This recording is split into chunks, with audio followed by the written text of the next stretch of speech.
Hi, everybody. I'm excited every time I do an Awake and Wait podcast, and this time is no different.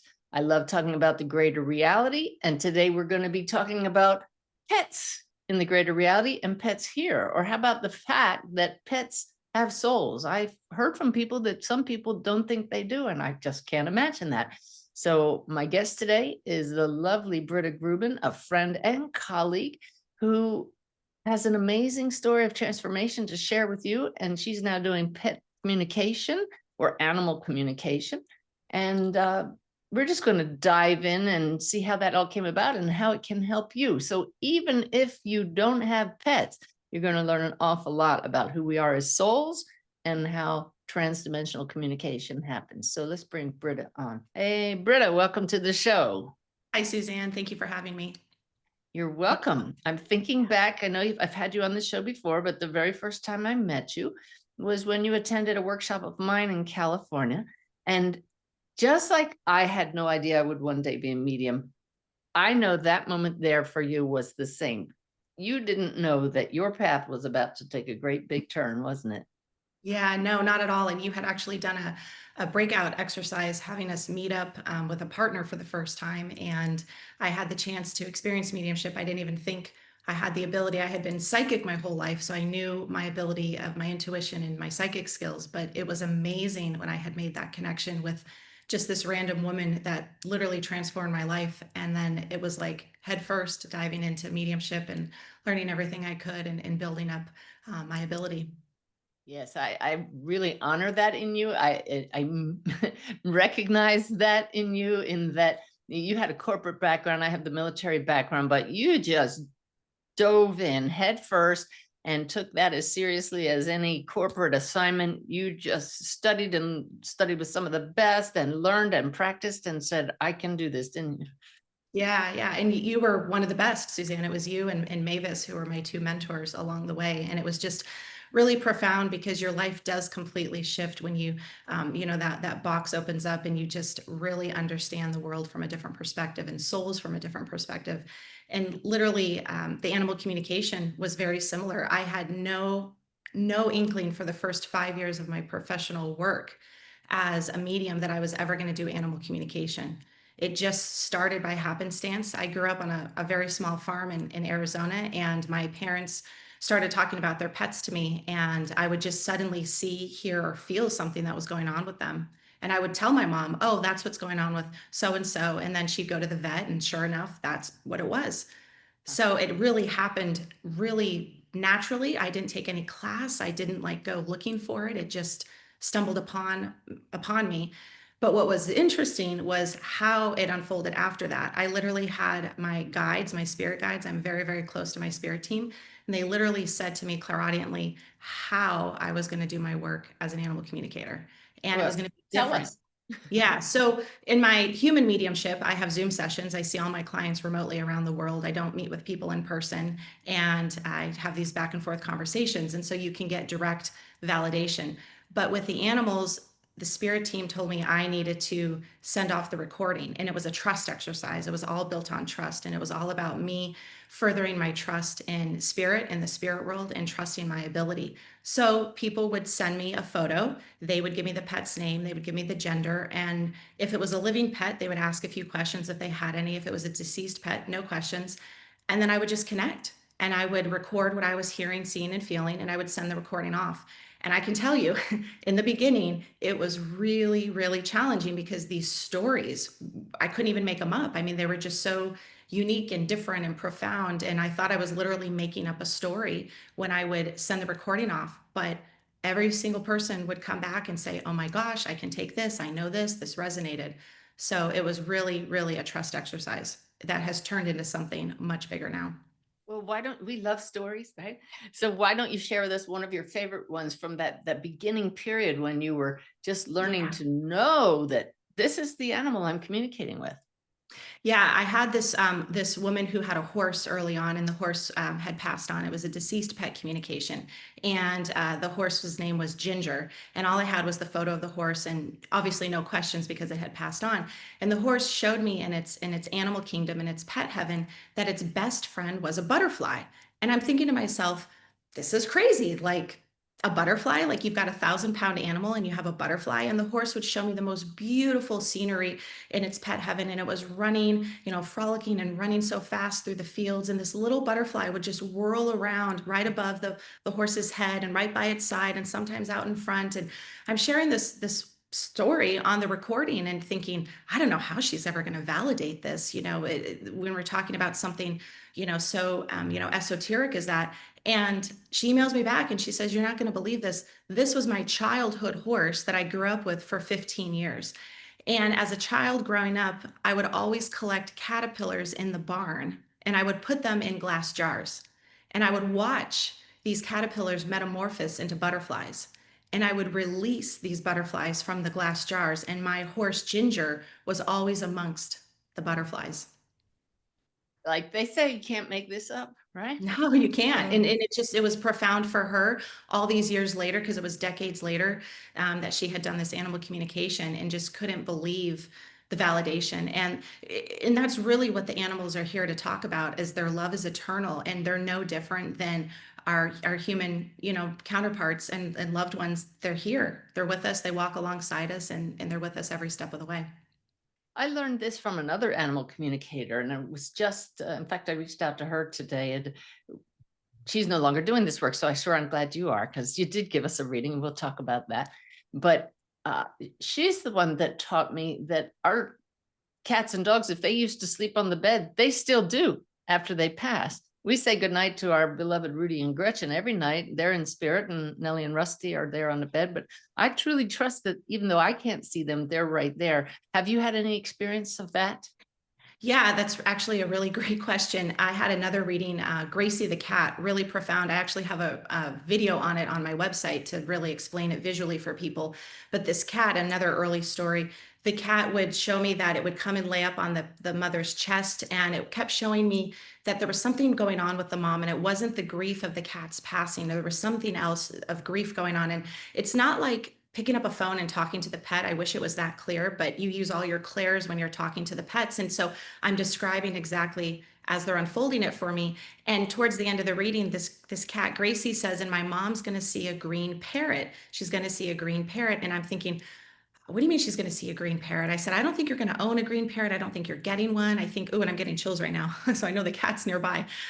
She's telling me about this green parrot. So I send off the recording. The mom gets back to me and she says, "I just lost my job and I've been in such a state of grief and I've been so sad. I love knowing that Gracie's next to me on the bed." And she says, "I haven't seen the green parrot, but I'll keep my heart open." I get an email 3 days later and she says, "You're not going to believe this." She says, "I'm at a cafe having coffee, and at the table next to me was a couple, and on the woman's shoulder was a little green parrot, a living green parrot." She had never seen Of anything course like there it in the was. town. So yes, and sometimes, what the pets will show me is they're really trying to help their mom or dad understand that they can start to really feel the physicalness of their energy and their energy being nearby. And it's when they're laying down or when they're, in a very relaxed setting. So when you start to get chills or you feel energy in a certain space on your body, it's oftentimes your pet drawing very close to you in that space on the body. It's amazing. It's wonderful. So you worked for years, and it sounds like you're continuing to do people mediumship. Is that correct? Yeah, yeah. So even though one is on a recording and you send it off later, and one is interactive, real time with your clients, what is the difference in the connection with the spirits? There isn't a difference in the connection, other than I don't have a back and forth communication going on with my sitter. So in a mediumship or psychic session, I have you or somebody else sitting across from me on Zoom. And so early on, as Spirit told me I needed to work this way to build the trust, I also learned that it worked really well because I had nobody else's energy in between myself and the pet. And so Right. now I'm at such a strength that I can do in person on Zoom pet sessions, and I do offer them online, not as much as I do the animal recorded sessions, but that is something. And so some people do choose that because they want to have a longer conversation and they want to have a back and forth with their pet. But I will be honest in saying that that would have taken me more time because I needed to be able to just let it be about the pet's energy. And I don't know anything about the owner. I don't know what they look like. I don't know anything. And so it's just fascinating what these pets show me and what's going on in the owner's life and the family's life. And even if the pet is living, I've had some amazing experiences. Yeah. So as I mentioned to everybody, you did a session for me. It was one of those where I'm going to put you out here and I want to see how you're doing this work because I know you're an outstanding people medium. And I had no doubt you did good animal readings, but it was also very personal because our little Nellie has been having some issues, as you now know, because you tuned into her beautifully. But what really impressed me, Britta, is that you also tuned into things going on with me and with my husband, Ty. In fact, I said, Ty, let's listen to this together. So we were puttering around the kitchen as the audio was coming out, and I had just stretched out on the couch and I was picking at this food stuck in my teeth, as you said, and I'm seeing you, Suzanne, picking at something in the upper right side of your mouth, and it's like food stuck in your teeth. And I'm saying, Spirit, how'd you do that? Because this is happening right now. It was stunning. Yeah. Wow. It's Really cool. amazing. I mean, they literally can show you everything in real time. And the living pets are no different than the deceased pets. It's a soul is a soul is a soul, and it's truly, truly limitless, whether it's human or pet form. And once you tap into the soul connection, that's what I try to explain to the pet owners. Because even for myself, when I started on this journey with the pets, you'd think, how do they know? How is Nellie seen, ahead of time? How does Nellie know 4 days ago that you would have picked at your teeth or whatever that was? Because the soul knows, and the soul That's knows right. everything. And there's no time at the level of the soul, which boggles our minds if we try to put it together. So I just say that's pretty awesome. Yeah. So can you feel a difference? Would you know if you're talking to the soul of an animal, if it had passed or not?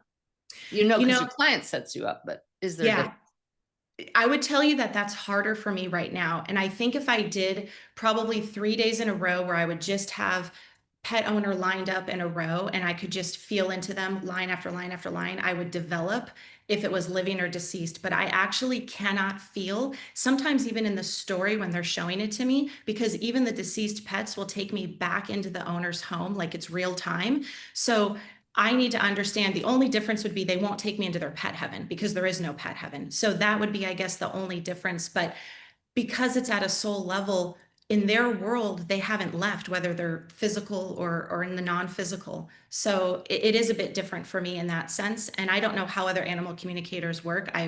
It's interesting on my journey. I don't study, I don't read a lot of books, especially with the animal communication. So I don't know how other animal communicators work. I know that a lot of them don't do mediumship the way that I do with the humans, the psychic mediumship work. And so it is a bit different how I work. Okay, so I'm a little confused now, and I'll bet somebody else picked up on this. You just said there is no pet heaven, but earlier you said that horse was frolic around across the veil with a butterfly. There is pet heaven. There's no pet heaven if the animal's living. So the living animal, if I'm connecting to the living animal in a Okay, session on a recording, like Nellie's not going to show me her pet heaven because gotcha. she's not in it. Good. That's what I meant. Okay, good. I'm glad we clarified that. Yeah. So you did zero in on some things going on here and going on with Nellie. It's very, very cool. How about some more stories from some of your others? Because I know that you practice evidence-based mediumship, whether Yeah. it's with people or with pets. So blow us away with some gold nuggets. I had a cat earlier this year, and it had just had some cat surgery, and I knew that. And the question that the owner was asking me, and they wanted to know how the cat was doing, what did they need, what additionally could help them on their journey. And so when the animals talk to you about things that are very how do you say it, opinionated, there needs to be evidence that needs to show itself. And so towards the end of the session, and I never know how it's going to happen, I never know, it just kind of folds into the story of the communication. And this particular cat was telling me that it didn't like the way one of its sisters in the home smelled. And I'm like, well, what do you mean it smells? Like, what do you mean you don't like what the sister smells like? And I'm talking to the cat. So I'm like, did they change their shampoo? Did they like change their makeup? And the cat says, no, they started vaping. And I'm like, whoa. And it felt like a teenage child in the home. And the cat's describing this to me. And I really had this moment of like, wow, I'm really stepping into some uncharted territory here. This is not something, typical. I don't want to start, opening up a can of worms that doesn't need to be opened. What do I do? And I had to go back and say, no, you have to trust. You have to trust, because when the connection with the soul happens, they know exactly where mom needs to be met at. So that cat knew exactly that mom needed to hear about this daughter's vaping. And Outed even by the though, cat. what? Outed by the cat. Yeah, outed by the cat. And so I send it off thinking to myself, let's just see, maybe she'll get back to me, maybe she won't, because not everybody does, and that's okay. And sure enough, she couldn't believe it. And so she had gone into the session wanting to hear about her cat and how to best take care of her cat, health wise, surgical wise. And she leaves finding out about something about her daughter that she wasn't expecting, and created, I'm sure, a conversation, that needed guidance on. And so everything was fine. But again, it becomes a trust exercise. And really, the work we do as mediums is fully trusting. I mean, every day, you and I are constantly, living a very normal life, outside of just the work we do. We are living our human life, I guess you could say. And we have to trust what we're hearing, seeing, and feeling. And so that's right in with the pets, trusting them. And it's not my story. And like I said earlier, it's not like picking up a phone and having a conversation with the pet back and forth. I'm using all my clairs at once simultaneously. They could be talking to me clairaudiently, and then they'll stop mid-sentence and they're having me come up with a word.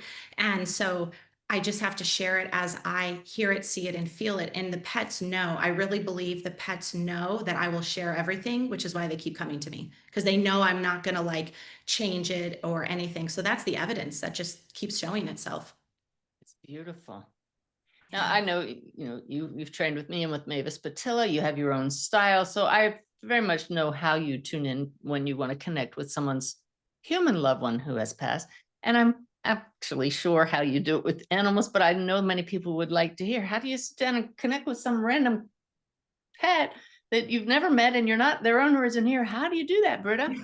Yeah. So I'm literally standing or sitting right here in my office, and I have like a little piece of paper like this, and I'll write down the pet's name, and I'll write a little heart around it, and I'll write the owner's first name. And I just start the recording, and I set the intention of connecting to the pet. What's very unique for me and different, and what's worked for me that may be very different for other communicators is, and other mediums, is the pet meets me in the field. So the pet comes to me in a field of grass or a valley of grass. And in that first 30 seconds to a minute, you would not believe the amount of information that comes through by way of your pet coming to meet me. And so that meeting takes place so that I understand and I introduce myself to them, but I get to see and feel and hear exactly using all my clairs. So these are all my clairs. I'm just calling them see, hear, and feel. Some pets will come with trepidation. Some will immediately come jump into my arms. Some will run right past me. I have horses that'll run past me and gallop back around, and then they'll stand and they'll look at me and they'll want a treat, so I know they're food driven. I have dogs that'll come up and sit with obedience. And then the minute I introduce myself to them and I'll tell them, I'm here to talk to, I think this happened with Nellie, I'm here to share everything, Nellie, that you want to share with mom and dad. They get really excited sometimes and they'll jump into my lap. So that first impression of meeting them in the field is massive. It is a huge way that I work. Awesome. Yeah. And I remember when our Gretchen passed, she came to me that week when I was grieving so badly. It was like the next day, and she's talking in full English sentences.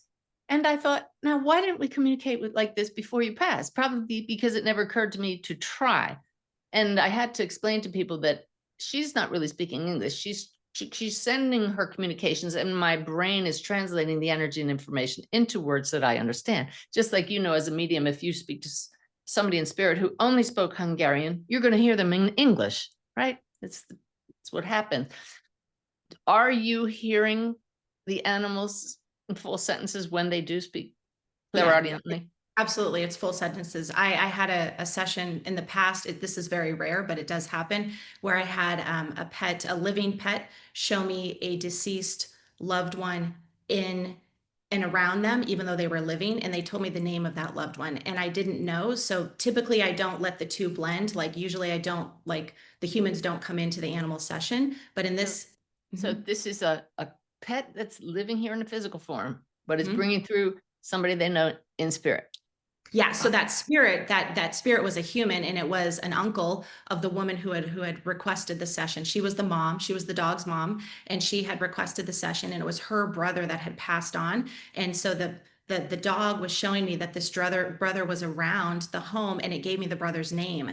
That is very rare. I don't expect that all the time, but it happens on occasion. And so again, you have to share it because you don't know what it means. You don't know, can she validate this or not? And she could. Now, I didn't know that it was the woman's brother. I didn't know the familiar because I wasn't connecting with him. It was the dog was showing me and talking to me and showing me the uncle. And so she validated the name, and she said that was my brother that just passed, and we were triplets. So that was the other connection. She was one of triplets, I guess. But So to the pet, it was an uncle, not a brother. That's yeah. really interesting. Yeah. Yeah. Yeah, it was really fascinating. And they do talk in full sentences, but they show a lot of pictures. And then they really bring me into the home. And so I try to tell people it's just like the way I work as a medium. It's like I have a GoPro on, like I'm the GoPro on your chest. So I'm the GoPro on the spirit's chest, on the dog's chest, on the horse's chest. So I'm seeing things the way that they're seeing them. That's how I see it. Yeah. Oh, that's an outstanding technique. Yeah. Yeah. Huh. It's really great. My goodness. So I'll bet a lot of your clients end up crying or just just awed. You want to share some more stories about how people were truly healed by you healing their pets or communicating with their pets?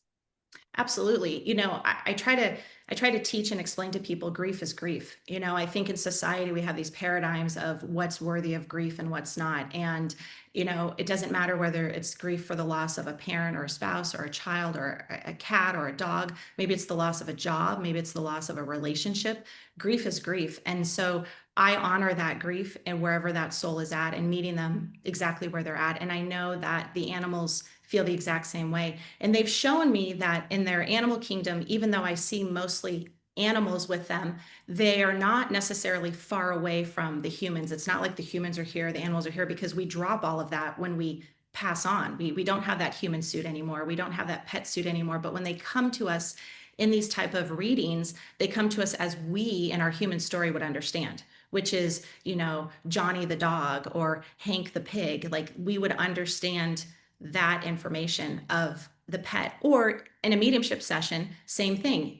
You connecting to your mom will be very different than if your dad was connecting as husband and wife. Do you know what I mean? Like the relationship of that. Yeah. Yeah. Wow. Now, we both know that in readings, one of the most valuable things we can do is pass on apologies or requests for forgiveness. How often do those types of things come up with animals? So the animals never have actually shown me that they're apologizing for anything, but they show me and they talk about their love and they talk about how grateful they are for the care that they receive, the care that they're currently receiving, or if they've passed on, the care that they continue to receive in a memory. But what they really like to do, the deceased pets like to reciprocate. And they really like to say, I'm now taking care of you, mom. Like I get to do these things to take care of you. And if you bring me in or you think about me, I can help you on your journey. So they become almost like an angel guide. They're just like our loved ones in human form and spirit, where they're around us, supporting us, but they also do their own thing in their pet heaven. They don't just have a soul's mission to take care of us and support us. They're also growing and learning in their own souls and frolicking and having fun. So it's one and the same, but it's different. And that can be really profound for a pet owner. Many people, even especially nowadays, don't have kids, or the kids have all grown and they've left the home, and the pets are their children and the pets are everything to them. And so sometimes when I'll do an in-person session, that's when the grief, obviously is really profound with the tears and the expression, and or maybe the pet's sick and they don't know how to help heal the pet, or their pet's very anxious and they're still in grief over, I don't know what to do, and I'm just so distraught over how to help my pet. So tears come in many forms. It's not just from the pet's passing, which leads me to want to share about when you communicate with the pet. That the pets have shown me, the living pets, they will show me that we're very used to giving verbal communication, and nonverbal communication works really well. So you can be in another room, you could be 2,000 miles away from your pet, and you can still communicate with them non-verbally. So you can send out messages non-verbally and your pet will receive that because you're in the same energetic sphere and everything is connected. But what's really unique that many people don't understand, and why the communication doesn't always land 100%, is the pet needs more than just the verbal or nonverbal communication. They need to see, and they need to exactly see the vision of what you're trying to explain to them. So, for example, if you are running late coming home, you can actually tell them in the car, I'm on my way home. That doesn't mean anything to them necessarily, but if you show them yourself walking through the door, you're driving home, you're driving up, you're walking through the door, you're like projecting that mental imagery to them, it lands so much better for them and it makes them feel very secure. I love this. And I learned this from you as well. And it's really fun to use our Ring camera. It's a different system, but it's like a Ring. And we have one, of course, on the porch, but we have one looking into the house, and we can watch. And usually Rusty sits in a certain place right in the camera's view. And he can tell when we're getting near. He stands up and he starts looking around. So that I know that's no surprise to you. But no surprise. Energetically, I mean, they know they're connected to us, just like our loved ones, are, as you and Ty are connected. There's almost like an energetic, and they just don't have all the noise that we have in our human stories. Their noise is very different. They don't have that same kind of, direction of noise pulling us in multiple directions. So they can really tune in. It's really more like 3 messages, right? When's my next meal? When do we play? I want to get on the bed, that kind of thing. Yeah, absolutely. And the pets, my gosh, when you talk about the meal, I mean, they are so particular. The living pets, they will tell me, once they get comfortable with me, they will tell me exactly what they like and what they don't like. They will tell me they want more food. They will tell me the food is just fine. They will tell me they're bored with the food. But I will tell you one thing very interesting I learned with the pets is many of them do not like the position of their food bowl. And I encourage everybody to take a look at where they're feeding their dog or cat, because many of them face a wall when they eat. And thinking about that, how many of us want to sit eating at a wall? They don't. We don't. So, a simple thing of just moving the bowl somewhere where the pet can look out, it's front of the window, or it's like floating in the kitchen, the pets enjoy so much more than having it against a baseboard of a wall where they're just eating and they're looking up and they're eating and they're looking up. They really want to be having a different view. So That's really fascinating. good advice. So I'm thinking about our Nellie, and the reason I reached out to you is because she was exhibiting some behaviors that I wanted some insights on. And it frustrates me, Britta, that I'm psychic and I'm a medium, yet Nellie will come up and she'll bump my leg and she looks at me so intently like this. And I'll say, I don't know what you're trying to tell me. One time I got it clear as day. We had been visiting friends and we took her with us. And I said, what is it you want? And I tuned in and I went, we didn't give them water.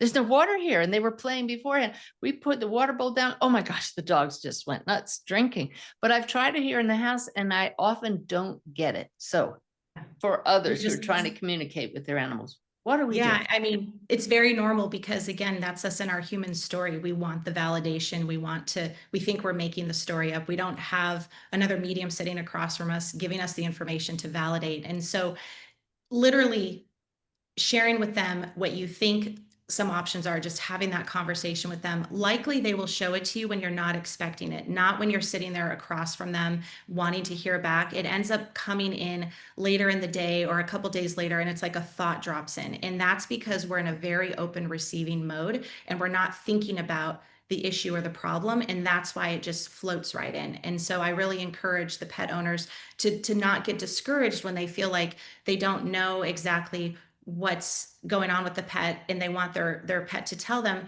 Just let yourself flow. You don't have to be in necessarily a meditative state, but maybe you go out for a walk. It's almost like you don't expect it when it arrives, and it becomes this immediate knowing of information. Just like you said, it drops in like, oh, forgot the water. It can be as soon as that, or it could be 3 days later, and now it all makes sense. Okay, yeah. And that totally makes sense to me, that I'm trying and staring and being very human instead of putting it out there to Nellie's soul. I don't even have to be looking at her and saying, when the time is right, drop that into my awareness, right? Exactly. You don't have to be with them. You don't have to be anywhere near them to have the conversations, hear back, connect with them. It's the soul is limitless. It's amazing. Beautiful. Yeah. You just reminded me how sensitive animals are to energy. And every morning, I come here to get the daily message from Spirit that we put out there on the Awaken Way app. And the dogs know it because I say, let's go meditate. And they run into this room, and Nellie goes right under the chair where I sit. Ty will even say, go sit in the shaft of white light, Nellie. It's so cute. It's so true. And that happens to me too, because I've got a small dog, and she will actually become very, I don't want to call it needy, but gets very much, when I come out of my room and I've done a couple animal readings, she wants to like be right by me. It's like she knew all the animals were coming in to visit. And sometimes I'll say to her, okay, I've got a couple readings coming in, so welcome all the dogs and cats and horses, because I don't know who I'm going to connect to until I sit down in my chair. I don't prep anything. So I don't know what kind of pet I'm going to connect to when I pull up the request to start the reading. So it is neat that the pets do understand and they do feel the energy. And then she just gets a bit kind of like, oh, give me attention now. You were just with, 3 different animals. Do you have them in a separate room when you're working, or in with you? I couldn't tell. I usually have her in a separate room. On occasion, she's been at my room and my feet, but no, I usually don't do that for agitation, or, she's never started to bark, but I've just always worked that way. I've always worked in my office where I've just not had any distraction, and just allowing myself to and that goes with my mediumship sessions too, and my psychic work. So, yeah. Well, let's talk about a subject that so many people struggle with. And I know from my experience too, that the animals have a big message for those who made the decision to help their animals cross the veil: euthanasia. What have you learned from the animals about this? Yeah. So a lot of times those animals will talk to me about their passing, and they'll talk to me about how mom and dad made the right decision. Everything was right on it. They don't go into deep detail. They don't explain this, or this. Sometimes they'll show me where on the body, what was happening, but they really validate that mom and dad made all the right decisions at the right time. And that validation comes also by way if it was fast or slow. Like sometimes the pets will show me something came on very suddenly, and mom needs to know that she made all the right decisions. And even sometimes some of the pets will show me that had the illness been longer, it would have been more painful for the pet owner. And this has been a very recent knowing in like the last year that Animal Kingdom has started to teach me. And so what I mean by that is sometimes our pets suddenly come on with an illness unexpectedly, and within a matter of a couple weeks to a couple days, we have to put them down, or have that euthanasia take place. And the pets will show me that that time for the goodbye that maybe the pet owner would have wanted didn't take place. And they're showing me that it happened as a protective mechanism for their mom or dad, because the grief would have been so much different. And the journey would have been different with all the medications, because many of the pets will say, my mom will go to the ends of the earth to, provide any medication for me to keep me going, but it wasn't meant to be. I needed to pass in peace and not have this long journey. And it's just really profound when the pets share that, and the owners will come back and tell me that's exactly it. And I'm getting more chills right now. Like, that's exactly it. That's exactly, what happened to them. Yeah. What's hard sometimes is I'll have a pet owner come to me telling me that their pet is getting much older or they're sick, and they don't know if now's the right time to put the pet down. And I can tell you that no pet has ever told me now or later. They don't give me a time frame, because again, there is no time. And I'm never going to tell anybody, I will never tell you, when you're supposed to, change, your plans or the pet's life plans, but the pet will show you in real time form, day to day, when that time comes. And so they usually have beautiful, beautiful words of wisdom to be shared around that question. If I have an owner coming to me and wanting to know, is now the right time or not? And the pet will show through validation, how they're feeling. And sometimes the pet's feeling okay. Sometimes the pet tells me that they're actually okay. They're not in a lot of pain. It's more of a gnawing pain, but that they'll show you when the time is right. And could be days, could be weeks, could be months. Yeah. Yeah. I've shared this publicly before, and I don't want to cut into your time. We'll keep going with you, but just to validate what you just said, Wolf's mom, and from our documentary Wolf's Message, Beth Passakarnas is a veterinarian who practiced in-home euthanasia. And she told us we would know the time was right. When Gretchen was ready to go, she said, she'll give you a sign. She'll press her head into the wall. I don't know if that's a common thing for dogs that are in pain, but I suddenly heard, go home now. I walked in the door, and there was Gretchen with her head pressed against the wall. It was Christmas Day. And I said to Ty, we have to do this now. And he agreed. And I felt so bad that we had waited too long, just like you said. And the next day when she came to me after passing, the very first thing she said is, Mommy, you didn't wait too long. I gave you my sign. And that hadn't occurred to me. It was exactly the way it was supposed to be. So it's great comfort that you're bringing to people when they validate that's how it unfolded. This message is not something to make you feel good. Absolutely. And I really believe in divine timing of everything in every aspect of our life. And if the pet isn't meant to cross the rainbow bridge on that day, it's not going to happen. There's something that's going to shift within you. You know, plans change, something else comes up, whatever that is, there will be a shift and it's not meant to happen. But we have to just trust, because that is all we have, is that trust from within. And it's a God-given ability that we have. You know, we've been given this intuition and we have this connection, and we know our animals best. We know our animals best. Oh, yeah. And so even when they come by way of an animal communicator, I will share with you everything that they see, hear, and feel, but you know your pet best. Yeah. Yeah. Gretchen came to me on Christmas Eve. She walked up to me in the bed and looked right in my face. And she just looked at me. And that was one moment, crystal clear. I knew she was saying, I'm ready. And I said that to my husband. He said, I'm not on Christmas Eve. And so the next day when she gave us the sign, he knew it too. He knew it too. So they get through to us whether we're psychic or not. But what a gift that you can get that from pets that you don't know, that you're their Yeah, and voice. absolutely. And you just have me thinking of a story that just happened in this last year. My mom is a horse lover, and she had a horse that passed a number of years ago. And randomly, the horse dropped in on me and just kind of started talking to me, just wanting to let me know, to tell my mom like that she was around my mom. And I couldn't understand it. I wasn't looking to understand it. It was just more of a happenstance thing. It wasn't a common occurrence. It hadn't really happened before. And so I remember texting my mom before I was going to bed that night. Oh, by the way, Lily's come by, to let you know that she's all around and she's doing great and she's so at peace. And I go to sleep, and I'll still never forget. I was in a hotel room that night. I woke up the next morning and I had a text from my mom, and she said, Chance died. And Chance was Lily's other best friend and horse. Oh, wow. And so Lily was actually coming to let me know that there was something else about to unfold. But Lily didn't share all of that, because what would that have served? That would have just put fear or anxiety in my mom or me in trying to maybe stop something that wasn't meant to be stopped or wouldn't be able to be stopped. And so Chance, the other horse that passed in the night when I was sleeping, had a very, very random neurological stroke that happened out in the pasture and passed on. But her other horse had come to let her know all was going to be okay. It was So amazing. reassuring. Yeah, it's wonderful. Yeah. Yeah. Yeah. So they know the animals know, they know everything going on, and they know, again, there's no sense of time. So just as our loved ones in spirit, our human loved ones in spirit know when, they're going to greet, maybe somebody's terminally ill or a passing is about to take place. It just doesn't serve any purpose for us in our human story to know that ahead of time. I truly believe that there's nobody that truly can give that and should be giving that.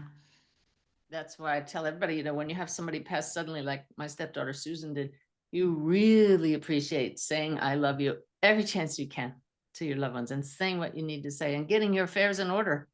So yeah, I love Yeah. that you've balanced human mediumship and animal mediumship, animal communication, even those living here. Do you actually do any healing, or is it healing through the messages delivered? That's a great question. I guess, I mean, I don't tout myself as a healer the way that I think many healers in the world work, but I think that I have natural abilities of healing when it comes unexpectedly. So I think the messaging from the pets is incredibly profound in healing. I think that I've definitely had clients, even in psychic readings. It's incredibly, I've had some tell me they've been in, therapeutic work for years, and they've had one session of a psychic reading or a mediumship session, and this has just completely transformed them. So I think that's the kind of healing that takes place. But the pets will show me what's going on in their body. The living pets can show me that. And then that can help the human pet owner get them the need or the support that they want. Or, That's it. Yeah. mhm, And the yeah. emotional issues going on too, right? Absolutely. And you bring up, yeah, go ahead. No, I wanted you to share some more Oh, stories of I was that. saying, I bring love up a this. great point when I was just thinking about this. You know, a lot of times we have pets that are anxious, and this is actually a really funny story. I had this dog. I don't remember the name, but I had this dog a couple years ago, and it really loved when its mom cooked pot roast in the house. It loved the smell of pot roast, and it's telling me that it wants mom to like always have pot roast going, and it creates a calmness around this dog. And I'm like, I don't know how she's going to do this. And I've said, okay, are there any other ways that we can, help you feel relaxed in the house? And literally a pot roast candle is what the pet shows me. And I'm like, does that even exist? Does that even exist? Probably. And it Probably. does, yeah. So the mom emailed me a couple days later and she says, I found a pot roast candle on Amazon and I light it now. And he's like so calm. And I don't have to cook pot roast because she would only cook it like once every month or something, she said. And so I just thought, isn't that amazing? So the So pets awesome. the pets will talk to you about the problems, or they'll talk to you about problems that you don't even know they have, but they give the Right. solution.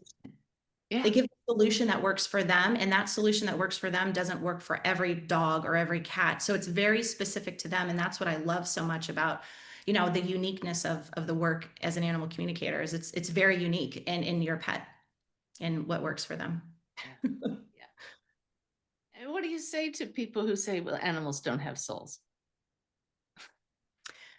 Well, I would say, everybody has a soul, human or pet form. And I kind of come to the approach that I'm not here to change your beliefs or opinions. Like if you want to come to me and you want to have a pet session with me or you want to have a lengthy conversation, I'm happy to chat, but I don't get into debate because when you believe and you truly, truly believe, you don't have to debate anything because it becomes an inner knowing. There's That's just it. there's no point in having that conversation with the person.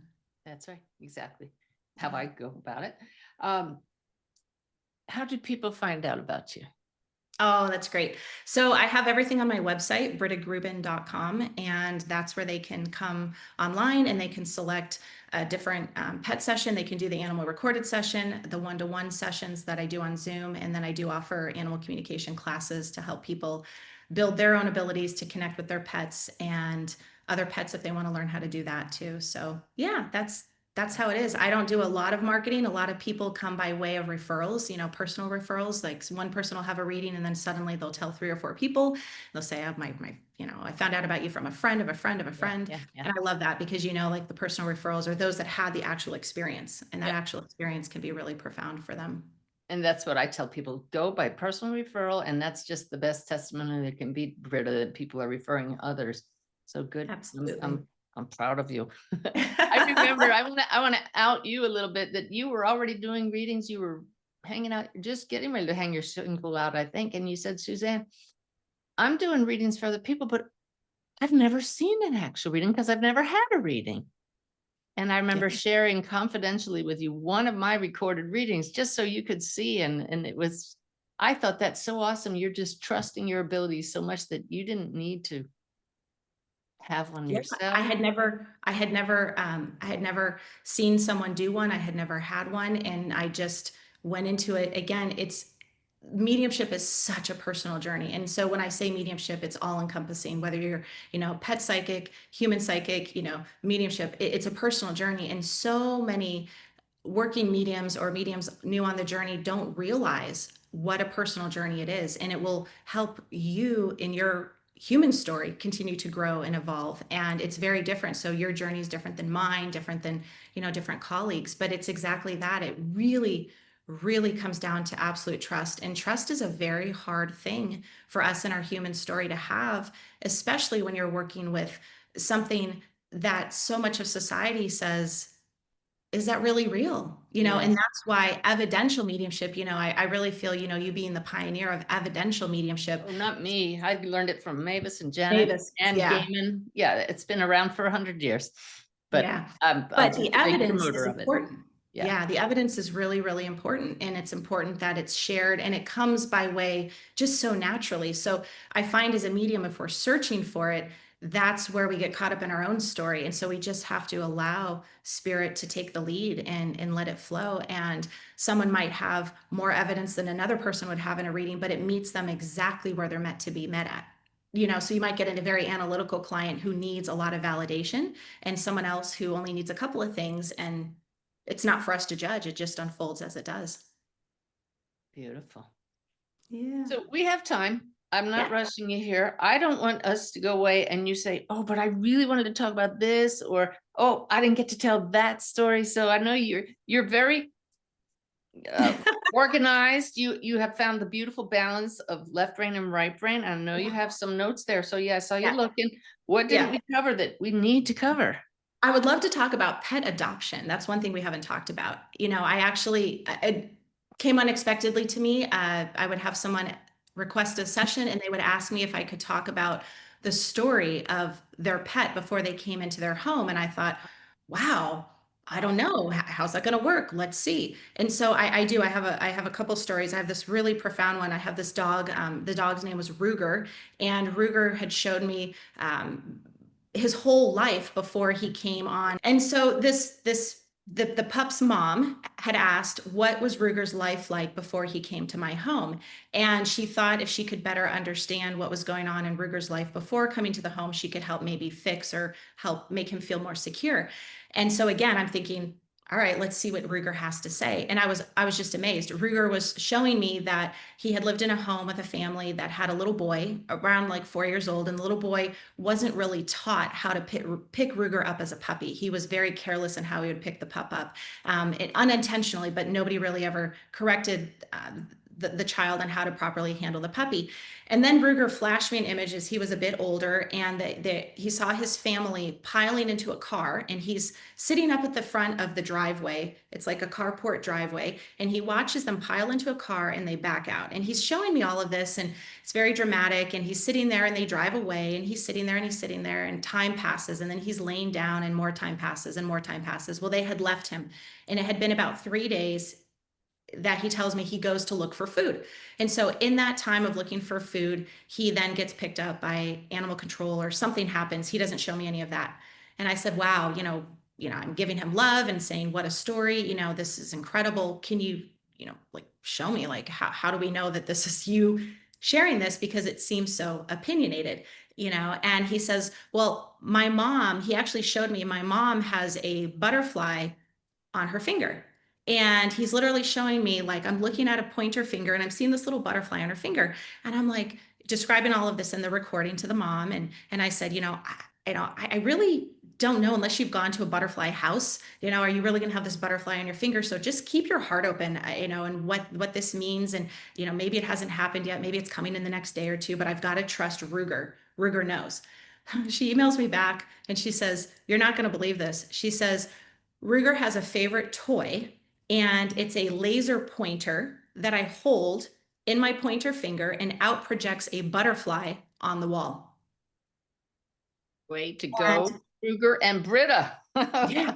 Yeah, but what's amazing is, this is where I try to explain to people, it's not like picking up a phone and saying, well, Ruger, why couldn't you have told me that? Well, Ruger couldn't have told me that because I didn't know that even existed. I didn't even know there was a dog toy out there that had a laser butterfly shooting out of it, onto the wall. And so that's what I try to explain to people. Mediumship is not an exact science. You and I are still living in our human stories, and so the pets can only go as far as they can within our memories and our memory bank. And because I had never experienced that, I had never had one of those toys, I didn't know it existed. He did the next best thing. And mom, being as open as she was like, oh my gosh, that's what it is. And she sent me photos, and it was just amazing. Really, really amazing. That's awesome. That's awesome. Yeah. I love your integrity, your honesty, your commitment to this. This is your full-time profession, is it not? Yeah, yeah, I do all my work. I'm able to work remotely, worldwide. It's great. And I've been doing this for almost a decade. For the animals, it's been professionally almost 5 years now, about 4 years. Again, if someone had said to me, early on in my mediumship journey, you're going to do this, this, and this, I don't think I would have believed it. And that's the other thing I'm sure as you have found too on your journey, where you're at today from where you started, you could have never even imagined where the journey would take you. And even, in the decades to come, I can't even imagine what it's going to come, but I know it's all going to be exactly right and where we're supposed to be. Right. Can I tell you how the connection, can I tell everybody the connection between you and me? Yeah. Yeah. Everybody, y'all know my wonderful assistant and friend, Bev Garlip, who's been with me since the start of my professional journey. Britta is Bev's niece.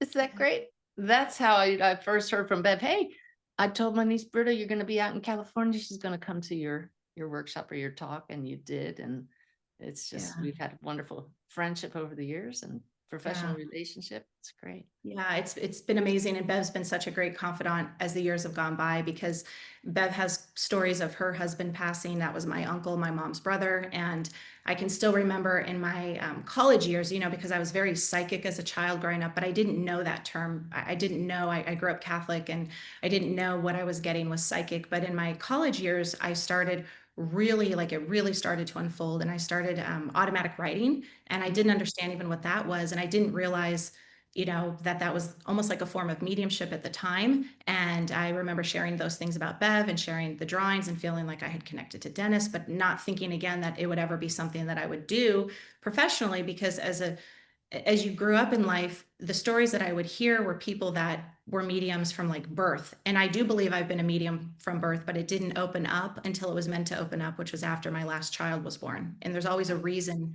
when the mediumship really opens up. But as you grow up, you think, oh, I don't see people floating in the ceiling, on the walls. I'm not a medium. So Yeah. that's kind of that belief system that comes through. And then life unfolds as it does. But that was one of my early memories of, I guess you could say, the mediumship, but not realizing at the time. And I can tell you, Wolf's message, that book was really profound for me on my journey, because that was right around the time that my last child was born. And I was reading that book.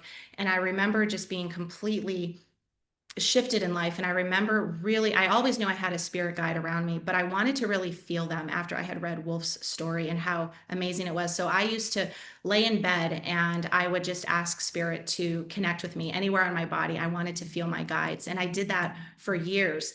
I didn't realize until later on in my mediumship journey, because that was way before I knew I was going to be a medium, that I was actually preparing me for my mediumship, because I was able to learn to quiet my mind, trust, and center space. But I didn't understand it then. I just thought it was for my own, self-serving, knowing that my guides were all around me. But it was really his book that just, your story was just so profound that it really shifted. And going to the class in California and Camarillo, some of the women I met at that class I still know today, and that's Oh, been that's well over great. a decade. I think it's been like 12 years or something. Oh, yeah. Wow. Amazing. It's a wonderful journey. I'm glad we're on it together, and we'll continue on it together.